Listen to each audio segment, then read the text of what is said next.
Rochelle, thank you for the opportunity to share some of the progress we've made in the United States with regard to innovation and in particular collaboration with regulatory agencies to expedite innovation of safe and effective medical products in recent years. I'm sorry I was unable to join you for your translational summit in China. Was not able to make the trip, but it's wonderful to have the opportunity to speak with you here remotely via video conferencing.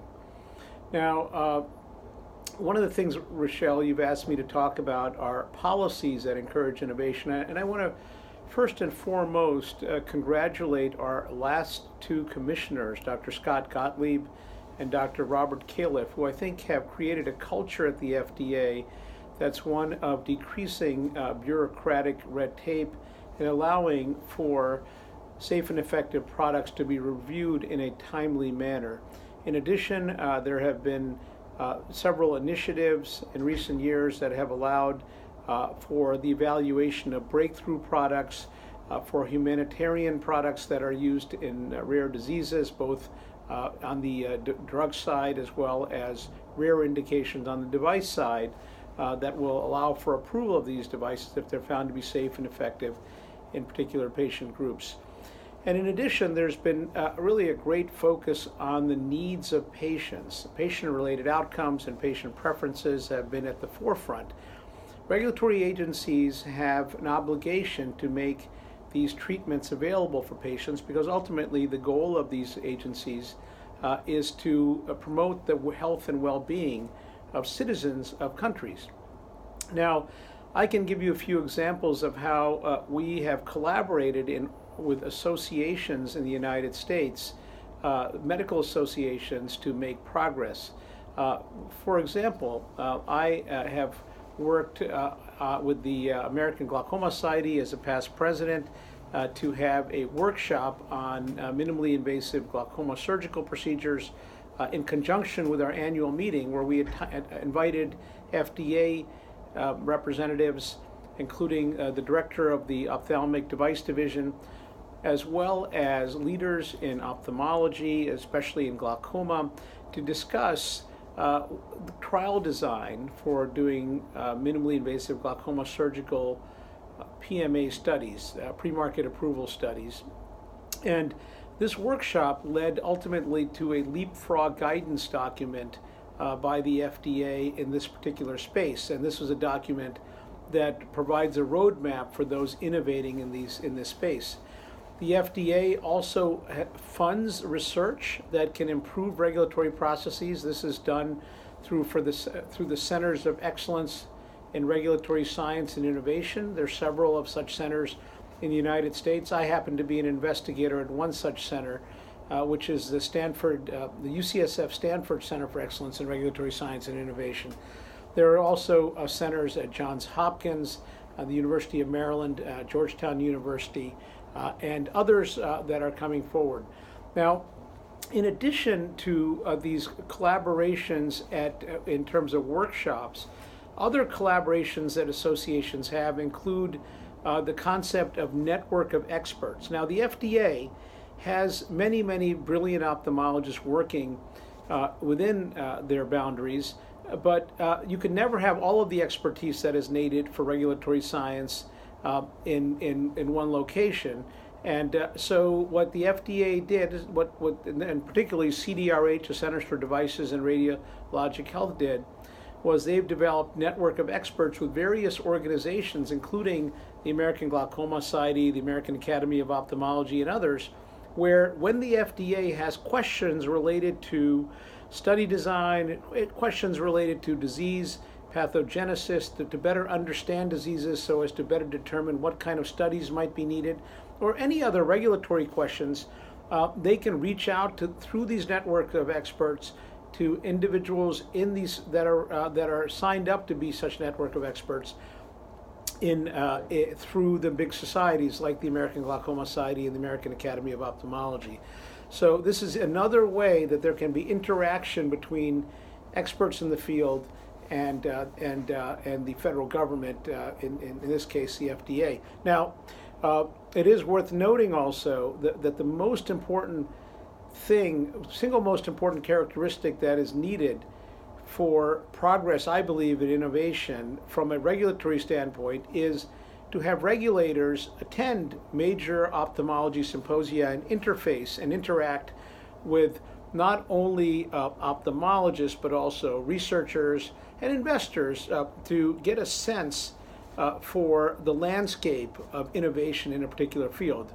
I think everyone benefits if we have all stakeholders at the table, and increasingly you are seeing meetings that bring everyone together, and these types of meetings, I think, will lead to a better understanding of the demands and needs of each sector that is interested in advancing innovation.